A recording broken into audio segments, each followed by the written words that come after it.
भाषा के फिल्मकार, कलाकार, गायक, चाहे हम नागपुरी की बात करें, चाहे खोरठा की बात करें, चाहे संताली की बात करें, चाहे पंचपरगनिया की बात करें, कहने का मतलब है कि एक लघु झारखंड जो कलाकार हैं उनके स्वरूप में यहाँ एकत्रित है। पिछली मुलाकात हुई थी, पिछली मुलाकात में हमने कहा था कि एक कलाकार राज्य सरकार की नीतियों में किस तरीके के संशोधन चाहता है, इस पर आप अपने विचार लेकर आएँ। हम आपके विचारों को समाहित करते हुए इस नीति को बेहतर बनाने की कोशिश करेंगे। आज एक डेलीगेशन के माध्यम से, एक मेमोरेंडम के माध्यम से कलाकारों ने अपनी भावनाओं को व्यक्त किया है। कुछ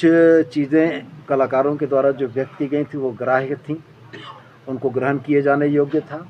तो हम लोगों ने भी उन बातों के लिए एक क्लियर कट कॉन्सेप्ट बनाने की बात की है। जैसे फिल्म नीति 2015 की विसंगतियों को दूर करते हुए एक नई फिल्म नीति को बनाए जाने पर एक सैद्धांतिक सहमति मेरे तरफ से मुझको लगता है कि आवश्यक है।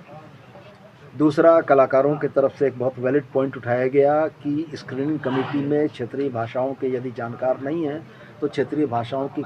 फिल्मों को या नाटकों को या गानों की स्क्रीनिंग में बहुत गुणवत्ता नहीं आएगी। मेरी सैद्धांतिक सहमति इस बात से है कि क्षेत्रीय भाषाओं की फिल्मों को स्क्रीनिंग के लिए क्षेत्रीय भाषाओं के जानकार या उस विधा के जो कलाकार रहे हैं उनको प्रमुखता दी जानी चाहिए। कलाकारों के बीमा के सवाल चल रहे थे, हमारा विभाग इस पर काम कर रहा है और हम लोग बहुत जल्दी ही बीमा की एक नीति की घोषणा करेंगे। पेंशन के सवाल पर कोई अभी स्पष्ट नीति नहीं बन पाई है, लेकिन हमारा यह मानना है कि एक उम्र सीमा को देखते हुए हम लोग किसी तरीके से पेंशन की एक व्यापक स्कीम ला सकें कि जीवन के उत्तरार्ध में कलाकारों को भी एक सामाजिक सुरक्षा का भाव रहे।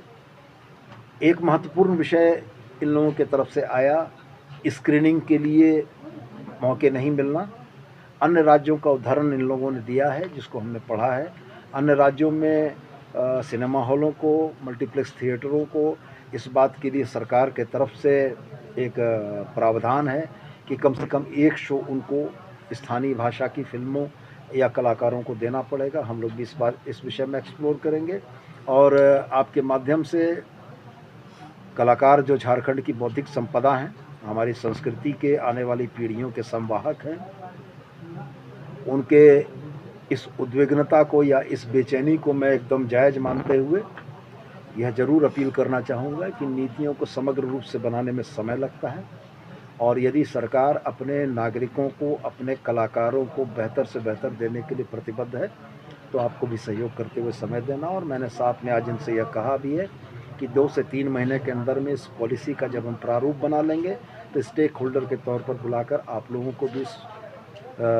पॉलिसी से अवगत कराएंगे और आपके भी जो रचनात्मक सुझाव होंगे उनको इसमें समाहित करते हुए एक समग्र नीति बनाने का प्रयास हम लोगों का होगा।